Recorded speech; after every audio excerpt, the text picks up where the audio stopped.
Hello, and welcome to the Shifting Culture podcast, in which we have conversations about the culture we create and the impact we can make. I'm your host, Joshua Johnson. In this episode, Rich Robinson shares about kingdom movements, being rooted and grounded in our relationship with Jesus, and how to be good news to the culture around us. Rich is the team leader for Catalyze Change, which provides training and coaching for church leaders, network leaders, and entrepreneurs. I know you're going to enjoy this interview. I know I did. So let's get to it. All right. Welcome, Rich, and welcome to the Shifting Culture podcast. How's it going?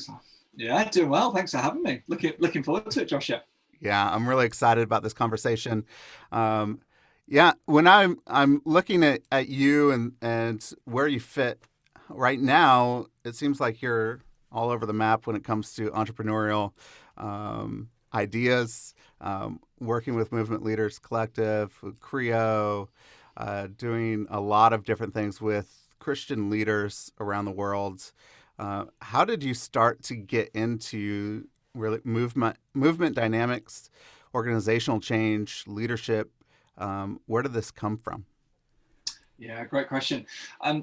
Really, I became a Christian in the midst of a very dynamic environment. So it was a local church in a city in England, but it was really far more a missions base, a training school.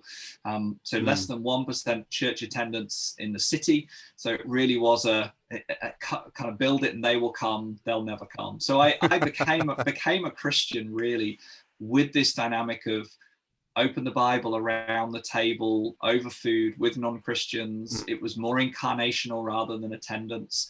Had some wonderful mentors and leaders. And so really my schooling and my sort of formation in my 20s was in an environment where those dynamics of entrepreneurship, innovation, movements, that the fivefold ministry, discipleship, leadership were really present. So in one sense, my formation was in that world.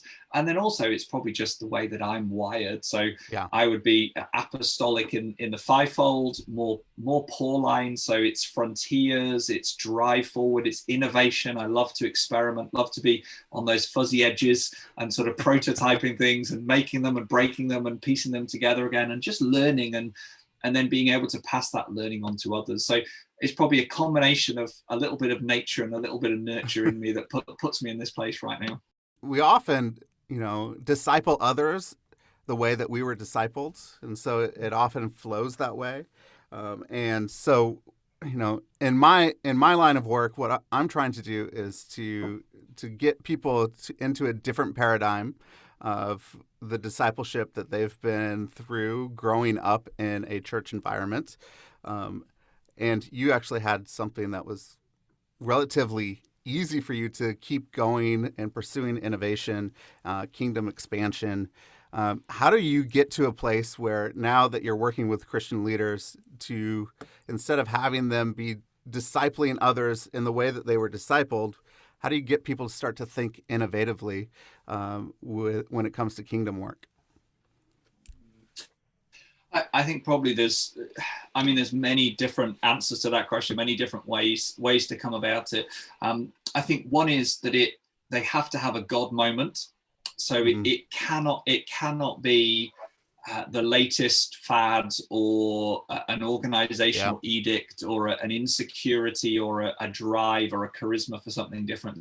It has to be God ordained, God infused. And so there really is that moment of revelation or repentance where we receive truth and turn away from what was and turn towards what is. So I think that the mystery of being a Christian is we can't put God in a box. There's no system. So we have the blueprint of scripture, we have the empowering of the Holy Spirit, but actually we have to look for where God's at work. So what one answer is, how do you position those leaders as best you can for them to encounter God is probably point number one. The other way is that often it's actually that we act our way into a new way of thinking. So the danger is if it's just trying to get our head around concepts, it's sort of, yes, I understand that, Joshua. Yes, I understand that. But actually, we're just taking the idea and filtering it through an old paradigm, which often means we come up with old conclusions. Right. Yep. And we actually need to almost disrupt ourselves with our behavior.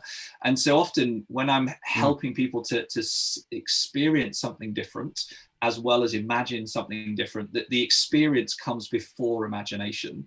So and you see that in the Gospels. Often Jesus is explaining to the disciples what just happened, rather than front loading them with information and saying it's going to look like this, and then you're going to do this, and it's going to be blah, blah. So I think probably the other way of helping people to live into a new paradigm is actually practice their way into it. So we just say, where is there a simple experiment or a pilot? Where is there one practice? Where is there a place where you can begin to explore and feel your way into this? And then it's reflective learning as you take intentional practice moving forward.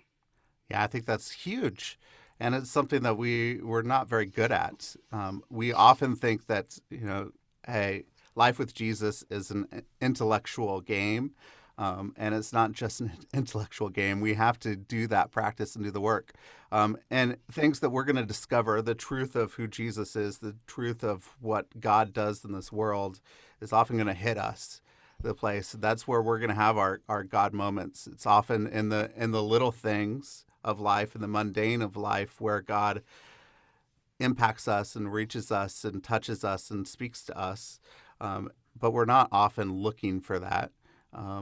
And so I think, what we need to do is figure out how do we live in a space where we're living on mission, and not just living with a intellectual thought of who God is.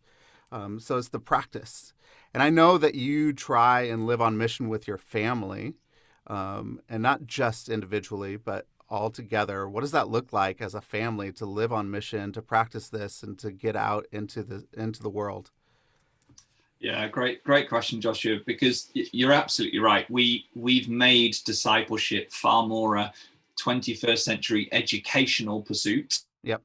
Rather than a first century experiential. It really is an experience rather than just an educational process. And so we've tried to do that with our kids. I mean, nobody's perfect. We're not perfect parents. We're not the model and the only model. So, but what we found very early on, and again, being discipled, mentored by others, was if we want our kids to pray, we can tell them about prayer. We can help them to understand conceptually and intellectually what prayer is. We can buy them a prayer coloring book or an app or whatever, or send them to the youth team to tell them how to pray. But actually, they're going to pray if they see mum and dad pray, and they pray Yep. with mum and dad. So it's immersion and it's experience. Yep. And it's the education coming through apprenticeship rather than just through the sort of classroom or the concept. So we would try and have, as we say, we have rhythms of prayer. So we're able to connect, and prayer is really then the fuel for mission. You can't do mission without prayer, and you can't do prayer without mission. They're intertwined and connected. So we would have rhythms of prayer. We would then have rhythms of community. And so obviously they've been slightly disrupted with global pandemics, and what was sort of hospitality, people in our home, has now become walks on the beach or campfires or sort of socially distanced this and that. So obviously the last 12 months has been hugely challenging, but then you have to pivot and innovate. So there's rhythms of community, and that's both community with Christians, but also community that then we're able to invite those that don't know Jesus into. So it's not just into our nuclear family, but it's into our extended family. And so we have another family that live in our local neighborhood that we try and connect with each other's people of peace, serve each other's neighborhoods. They live in a slightly different part of our neighborhood. And then what we're trying to do is to seek to be good news in our community. And so we say, where are we good news where there's bad news? So we live in this little seaside sort of part of a capital city. So Edinburgh is capital city, but we live just the other side off on the coast. And so it's this sort of funny mix of very middle class, very poor, kind of bohemian spiritual kind of thing. And so lots of people come. Everyone has a dog who lives in Portobello, and people that come just leave litter. So what's bad news? What's bad news in Portobello? Dog poo and litter. So as again, some of the things we've Right. said, we've done beach cleans, we've done street cleans, because that's good news. And it's not Hmm. us as Christians serving everyone like Christian social services, but it's actually, we put it on the community Facebook, and the community can join us to do the clear up. So it's some practical things like that. It's being good news to people of peace. So that might be sharing lifts, that might be sharing coffee, that might be sharing the ups and downs of whatever in life. So Yeah. it's looking for those opportunities, and then it's finding places where it's authentic. So it's not just trying to get them to an event, but it's Yep. trying to find experiences that are authentic. And so that looks different for us in our local neighborhood than it does in other Yeah. cities, other countries, other cultures. So Yeah. there's no formula or kind of to-do list. It's far more, this is a principle. How does this look contextualized as a practice? Yeah. I think that's so important for any family or any person is to learn to live on purpose. And when I think when people grow up in a place where they have a purpose, they have something that's greater than themselves or greater than their nuclear family, they're going to be transformed by that purpose. And so I think we have to live on purpose. What does that look like to live on purpose? There's a couple things that you've said, as you're walking with your family, as you're working with Christian leaders, you you said, we have to see what God is doing in a place. And then you also said we have to see what is good news for this area. And so as we enter into a community or a culture, what are some steps to see what God is doing, to see what is good news for the people that we are encountering? Yeah, well, in the UK, there was a historic government campaign to teach children how to cross the road, and it was called the Green Cross Code. And so what it was you had this little strap line which said you stop, look, and listen. Mm-hmm. And so when you cross the road, you walk to the edge of the road and stop on the pavement, the sidewalk. You listen for any traffic, and then you look both ways. And if you stop, look, and listen, then you can cross the road safely. And that was the mantra for little kids and kind of public service broadcasts Yeah. and parents and all that kind of stuff. But I often say that's the best way to engage a community. Often we approach a community as Christians with a head down, run, hope Yep. we don't get hit by a truck and make it to the other side and kind of disappear and bump our way into the community, actually, rather than just stop. So actually look and listen before you speak and offer. So we're often offering solutions to problems that aren't there, or offering answers to Right. questions that aren't being asked. So stop, look, and listen is actually look around. Where are the places of gathering, the places of pain? What do people Mm. celebrate? What do they complain about? Look and see and observe and listen. So how do you find out what bad news is, good news is? You ask, like, what sucks? What would you change? What do you not like? What do you love? Just ask questions. So learn the culture, learn the context by asking, dialoguing, and just beginning to build a mosaic. And then you're able to say, well, actually, this is where I see God at work, or this is where I see a place of pain or deficit, Mm. or this is something that's a celebration or a connection point that I can partner with and be part of. So yeah, we sort of know our community. There's a sort of a value on the outdoors, a value on family, but also a pain point around family. There's a lot of divorce and pain within the families in our neighborhood. There's lots of dog poo, lots of litter. There's battle over local green space. There's lots of different things. It's very spiritual. So you can kind of learn to write poetry, ride a unicycle, or do Reiki healing, and anywhere and everything in between. So you just have to know your community first. So I think stop, look, and listen is probably the mantra that I have, that That's good. then you know how to cross the road in a more authentic way. That's really good. We often forget to shut up and ask questions and listen, right? And so, Yep. I mean, we're really bad at it. And it's a skill that we have to learn. It's something that we have to get into a practice of.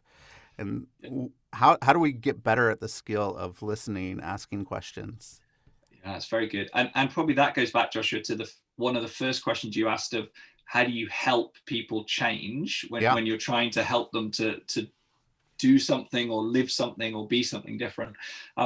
I think the muscle memory of Christendom and the centrality of the church and the significance of the church, and it's so deep within Mm-hmm. us, and Yeah. we chart history and years by the birth of Jesus. It's AD and BC. So Jesus is the focal point for history, Yep. but yet right now he is not the axis of culture within the context that we find ourselves in. And obviously you're in a North American context, I'm in a European context, and we both have a global relational network, so Yep. we know the different dynamics of different parts of the world. And so I think understanding that our muscle memory is so deep to feel as though we are in charge, or to feel like we have something of such value that we want to give it to people. Right. But Yeah. actually the way that we interact and the way that we can give can actually neuter the message Mm-hmm. rather than open people to the message. So how do we get better? We pray and we practice is often very simplistic. You say, Jesus, help me with this, because you can't do it in your own strength. And then you just practice. And so actually, if you're part of a church or a church plant or a team or a community, practice on each other. Like then if there's a bit of friendly fire, you've not lost anything. So if you're actually able to say, well, let's for a couple of weeks just practice listening to each other, practice asking questions, and so grow that muscle memory and those reps. Yeah. Because what I talk about is you move from a discipline to a habit to a lifestyle. So a discipline is intentionally doing the right thing. So Yep. I'm intentionally going to ask questions. So that might be as simple as I talk a lot. You know that I talk a lot, Joshua. When I'm trying to discipline myself to allow space for others to lead, and it may be a team member that I know needs to lead the meeting, I have imaginary in my head 3 chips, and I get to say 3 things in the meeting. I get to put my 3 chips on the table. And so the discipline for me is That's good. keep your mouth shut, and you get to say 3 things, because I need that. So there's a discipline intentionally. Yep. Then it becomes a habit. So we usually, most of the time, our instinct isn't fully there, and it's Yep. not subconscious, but we're most of the time we do a good job. And it finally arcs towards natural. It finally arcs becomes a lifestyle. So I'm naturally curious, inquisitive. I naturally question before I answer. I naturally listen and seek to understand before I seek to be understood. So it comes. We'd all love to run a marathon, but it starts with going for a jog. Like we'd all right. we'd all love to do this and this, but actually it has to start with discipline. And that discipline is rooted in prayer and rooted in intention. So living on purpose and living with a purpose was what you said. I totally agree. Now, I'm really interested. I got my master's in social entrepreneurship. It's really a passion to see what does it look like for Christians to go into a community with a business, a social good, a social organization, and create some holistic change. What are the steps? What are the things that you do in that space? Yeah, well, Creo is one of the initiatives of our charity Catalyze Change. And so, as you said, there's different hats that I wear. One of them is Creo. So the heart and the hope that we have as a charity, really the overarching and undergirding call I have is to release kingdom potential in leaders. Mm-hmm. And that sense of releasing kingdom potential in leaders is for the good of others. It's to advance the common good. It's to bring social, systemic, spiritual change. It's to really see the kingdom embodied and extended. It's not release potential in leaders to build a bigger platform or a bigger following or a better bottom line or whatever. So Creo is there to connect, resource, and train Christian entrepreneurs to advance the common good. So similar language, we talk about social, strategic, and spiritual change. And the strategic we into kind of mingle with systemic. So I sometimes I'll say systemic change because we actually want the whole system to shift and we want it to be generational. Sometimes it's strategic change, which is actually bringing about a change that does shift a system. But that's the deal. In that space, Joshua, what we're seeking to do is to help connect people's passion with the world's problems. And so there often is that fuzzy edge of, should I plant a church? Should I start a business? Should I lead a charity? And there's the entrepreneurial drive and mark that people have. They often pick a lane, and it's sort of, I'm entrepreneurial, I'll plant a church, or I'm entrepreneurial, I'll start a business, or I'm entrepreneurial, I'll start a charity, a 501c3, a social enterprise. And I think what I've observed is that the coming generation, the sort of under 30s, don't like lanes, don't have boxes. There's an integrated worldview of Sunday and Monday are they're 2 days of the week, rather than one is more important than the other. And actually, it's just as important as what I do with my relationships, as my resources. So good. Is it a church? Is it a business? Is it both? It looks a bit like, and so it's that sense of, well, is it a church plant or a non-profit? And so there's a sense of these boxes beginning to be sort of taken down, blurred edges, moving forward. And so what we're trying to do is to say, if you're running a business, how does it feel, and how does it have the echoes and ethos of a charity? And if you're running a charity, how does it have the sharpness and the caliber of a business? And actually, how do you blur the lines between spiritual, social, and strategic? Yeah, you talked a little bit about strategic change, systemic change. Oftentimes we go and we see a problem and we go down to the problem and try to change something. And that's not where we want to start.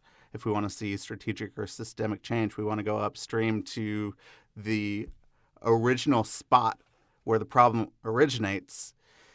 How do we see that and tackle those problems in an upstream place, and not where you see the problem? Yeah, good question, Joshua. Toyota have a 5-question policy, so they continue to ask the why question, to dig down why. And is that all 5 of their questions? Why? Yeah. So where you kind of, if so, that's it. Because what they'll do is they'll say, if something's broken on the production line, it's what's going on. And then but actually, why has that happened? So it really is the kind of going upstream, the more you drill down in those questions. And I do think, Joshua, a lot of it is about questions. So we see a problem and we want to fix it, but actually, absolutely, it might be, we need to create a breakfast club for kids that aren't being fed. Absolutely, that is a need to be met.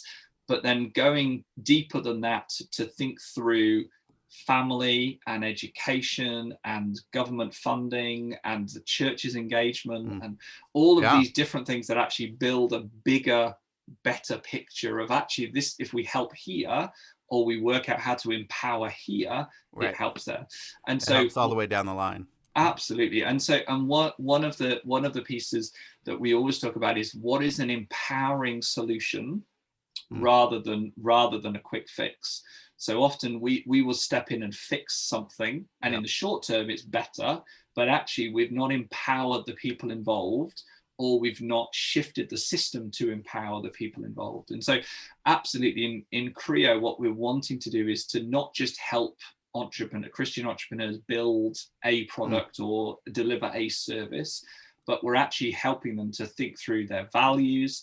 We do a whole module, a whole week in our 9-week accelerator, and a whole month in our 9-month lab around imagination and innovation, to actually say, beyond just the impact you want to make, how do you dream a 3 to 5 year picture of the future that's beyond just, I've launched this, I've scaled this, I've started this, I've made a difference here. So definitely, I think thinking through the mystery. Another frame that we use is the Psalm 23, valley of the shadow of death, the greener pasture. So actually, rather than just how do we survive the valley, It's what do we do and how do we dream the greener pasture? What does 3 to 5 years down the line really look like that gives us a North Star to actually work for? And then if you think 5 years from now, it's not just we fixed one problem in the next 6 months. It's far, far bigger than that. Yeah, it's huge. And it gives us hope in the middle of the valley. I think a lot of people give up in the messy middle.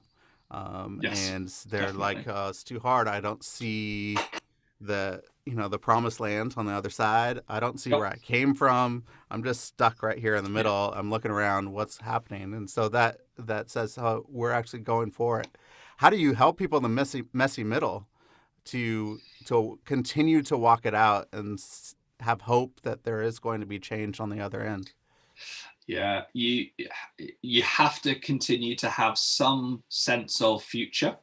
So the future and the vision of the greener pasture has to be worth the valley. The promise of the promised land Yeah. needs to be worth the travail in the desert. So number one is helping people to remember why they got into this in the first place. So the cucumbers of Egypt look awfully awfully good rather than the Right. mythical milk and honey of the promised land. So Yeah. it's far easier to go back. So remembering the journey is worth it because of the vision and the destination, the North Star. So the Mm. first one is help people to remember the why, which Yep. is that vision.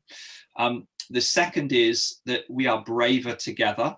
So it Mm. is almost impossible to survive individually. Yep. So trying to kind of pick yourself up, dust yourself down, G yourself up, keep yourself going, keep is almost impossible. So who's your tribe? Who are your people? Who's your 3 and your 12 in terms of core team? Who's praying for you? Who's encouraging Mm. you?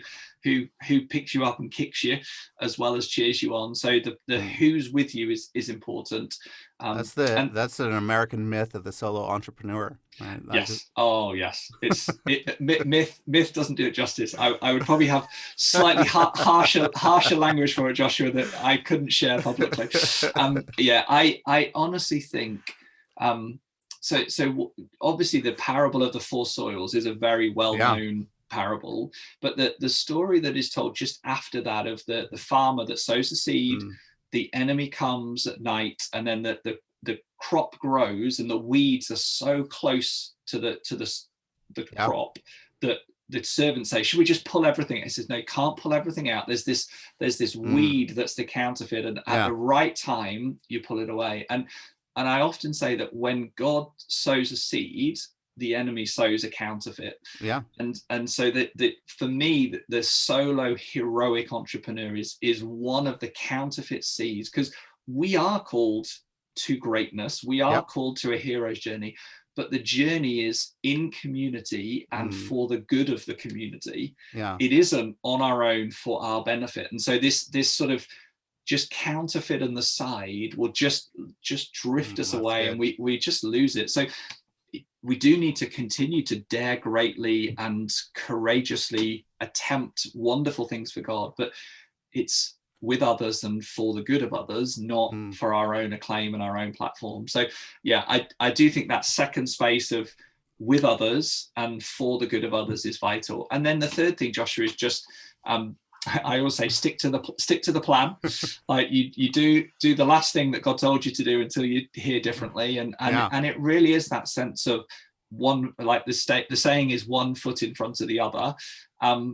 So you kind of look up, know where the North Star is, and then look down and just take the next step. So sometimes the most courageous thing you can do is just take one next step. Again, one of the myths is of that charismatic Right. visionary who always has the right answers and always Yeah. knows it's going to work, and actually often the people who shaped history, if you found them in the moment, they would go, I don't know what I'm doing, or I don't know the impact, but I'm just being faithful. I know what I'm doing. And often history charts them as we look back as great heroes and high points. But often those people in the midst of it, it They doesn't don't know feel it. like a high point when They don't you're in know the it. midst of it. Nope. Yeah. They don't know it at all. And faithfulness. Yeah. Just yesterday, I was contemplating, and I was trying to appreciate my wife. It was her birthday, and while I was thinking about what I love about my wife is that she is faithful to put one step in front of the other Yes. in the darkness and the difficulty and the place where she doesn't feel like it's worth it, like, but she's going to put one step in front of the other, and she's faithful, and people see that faithfulness. She often doesn't see it, Yeah. and she doesn't see the impact that she's having. But we all need to have that faithful one step in front of the other, and if we're going to do that, we could really change the world. It's not just this hyperbole Yeah. that, if we get into the space, everything's gonna be good. Oftentimes in my line of work, as in missions, missionaries go out and think, hey, we're gonna change the world, and they have that high as they start, and then it's quickly into the valley, and Yes. they are just lost. And so this is really helpful to walk people through what Yeah. does it look like to stay within the valley and go into the other side, which is greener pastures. And as we're in that messy middle, you talked a little bit about an integrated space, integrated community. What is the interplay between faith and social entrepreneurship work, business, civic duty, government? What is the interplay of all of this? Because I think we all need to press forward so we could see systemic change. Yeah, and this would be my opinion and my worldview, Joshua. Different people would express it very differently. I think for me, if the gospel isn't good news to every strata of society and Yep. every nook and cranny of our city, then for me it's not the fullness of the gospel. And if Yeah. Jesus if Yeah. Jesus That's isn't right. good if Jesus isn't good news to anyone and everyone in our city, then we've missed something of who Jesus is. And so from my perspective, there's no sacred secular divide or Yep. church and marketplace or individual or communal. We are called to be a peacemaking presence. We're called to bring and shift spiritual transformation and shift the spiritual temperature. We're called to bring social change to the forgotten, the last, the least, the lost, the alien, the widow, the orphan. Mm.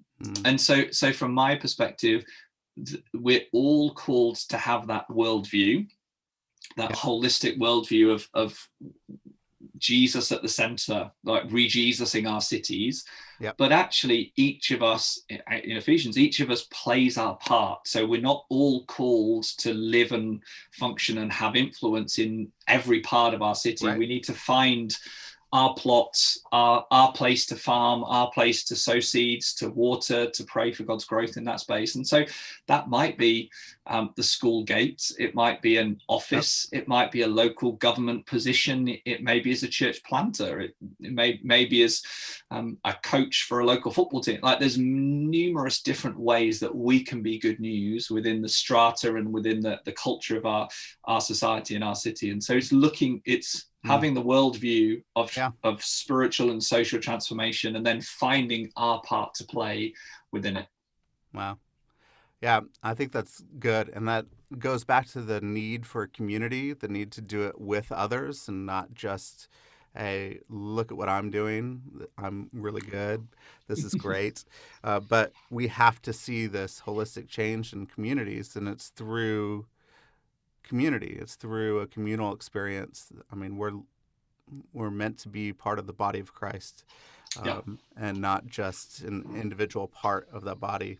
I'm just a sliver on the pinky, but I need everybody else, and then we could be pretty dynamic as Yeah. a community.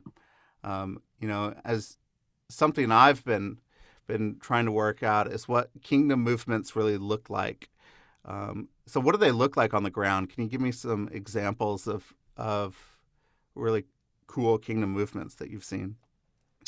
Yeah, I would say there's a couple of ways that I would mark movement. So one of the ways is we use the MDNA written Mm-hmm. by Alan Hirsch in The Forgotten Ways. And so these different elements. So Jesus is Lord. So a Yeah. kingdom movement has Jesus at the center, discipleship and disciple making. It has the energy and the ethos of discipleship and disciple making, missional incarnational impulse. So a kingdom movement is going out to the edges, to the Yep. lost, to the last, the least, and actually staying, not attracting back or transactioning, but actually incarnational.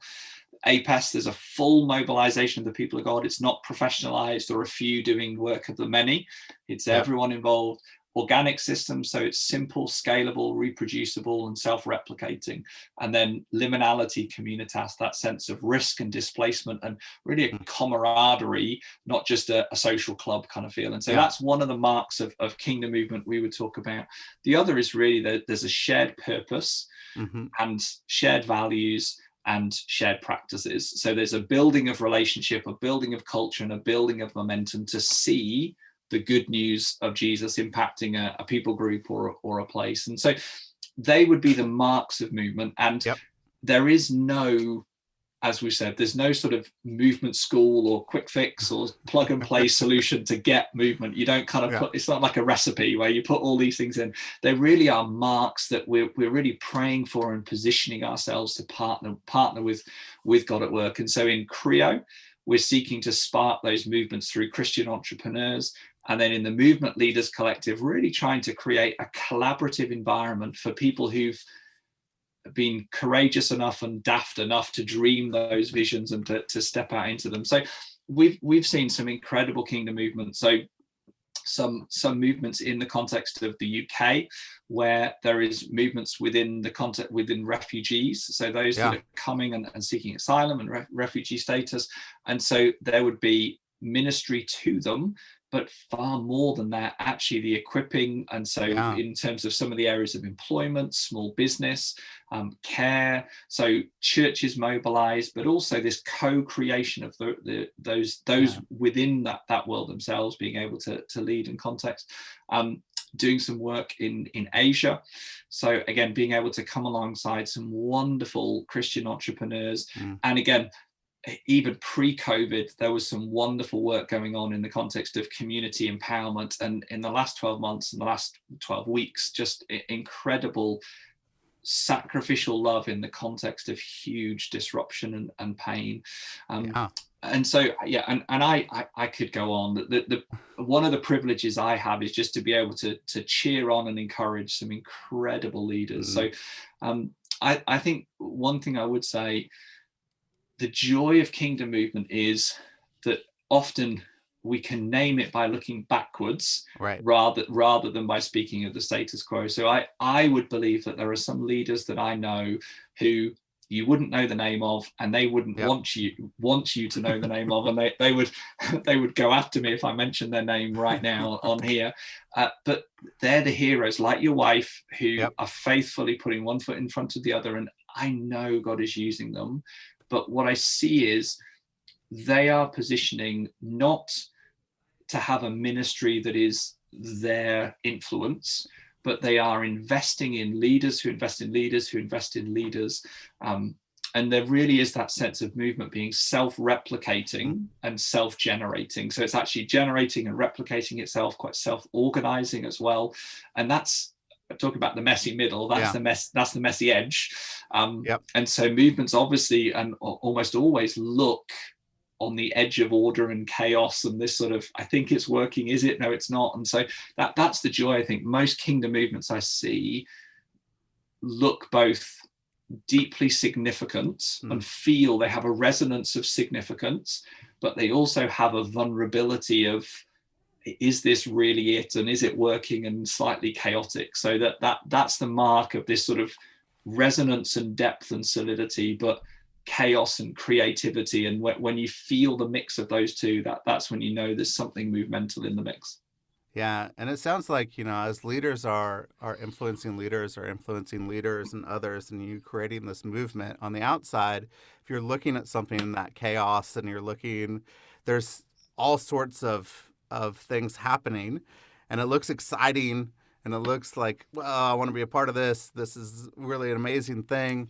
But on the inside, it actually seems really mundane, and it's like the hard work of apprenticing people, of being with others, as they're taking 2 steps forward, 1 step back. They're, we're discipling into the hard places of their marriage and their work life, their life with Jesus. How do we as leaders walk that out and know that movements are often mundane, but if we set things up in the right way, we're going to see large scale change on the other end? Well, okay, let's have that conversation in 20 years, Joshua, and we'll see whether this answer right now holds the test of time. I think it has to be it has to be both, and this is a paradoxical answer. Yeah. In my opinion, it has to be both about you and Jesus, Jesus and you, and it has to always be about other people.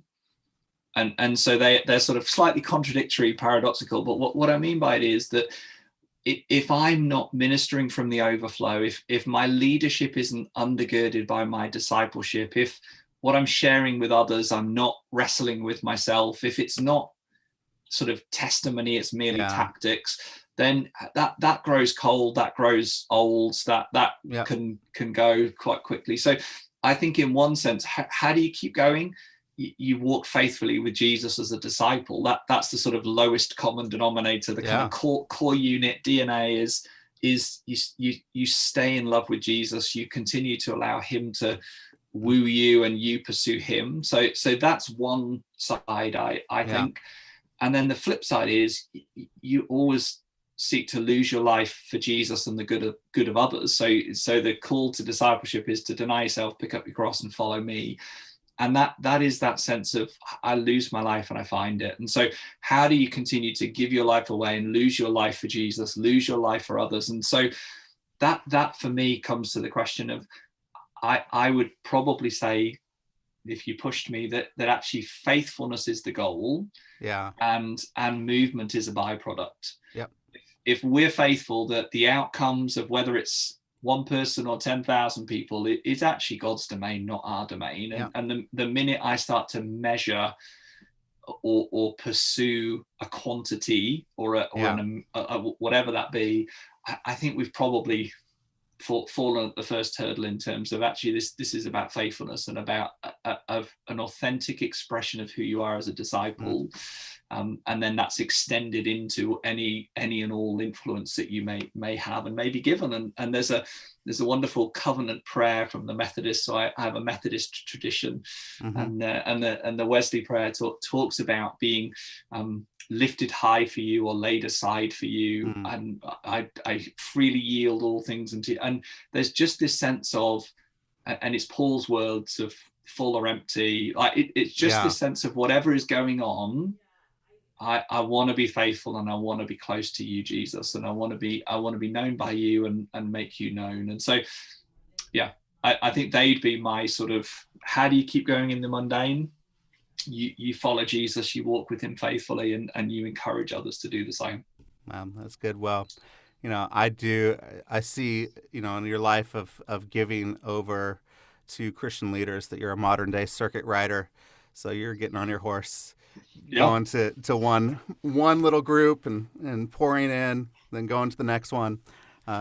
You're being a good circuit rider. So you're a good Methodist in the middle of it. Just a couple of questions as we end this that I like to end with.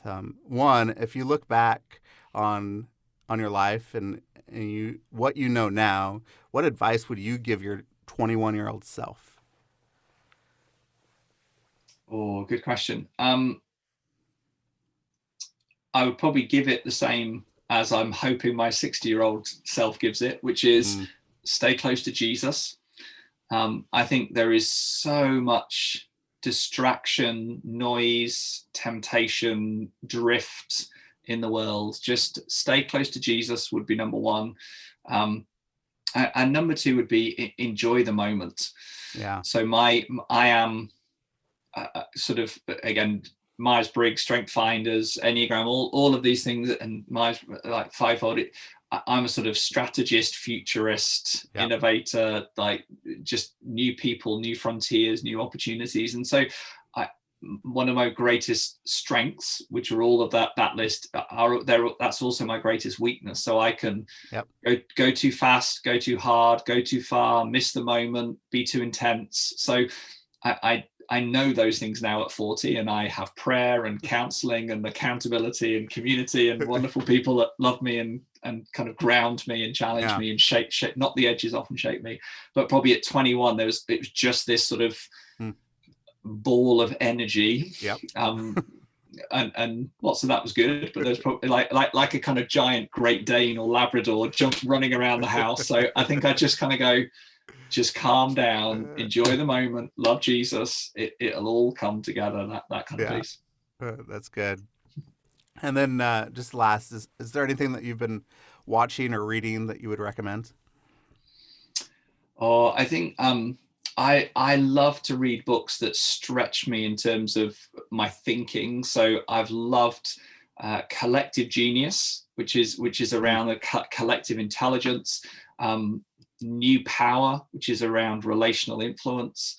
The Beautiful Constraint, which is about the challenge and opportunity of constraints, which again for me, given my 21-year-old self, is really helpful. And then I've consistently come back to strengthening strengthening the soul of your leadership, Yeah.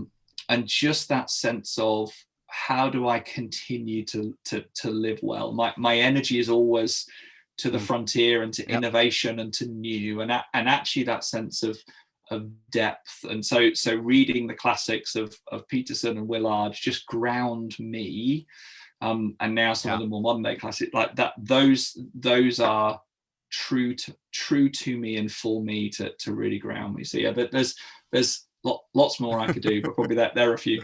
That's great. Well, Rich, thank you so much for being on today. I really appreciate it. It was a great conversation, and I think it spurred a lot of people on into greater things. So thanks, Rich. Thanks for having me.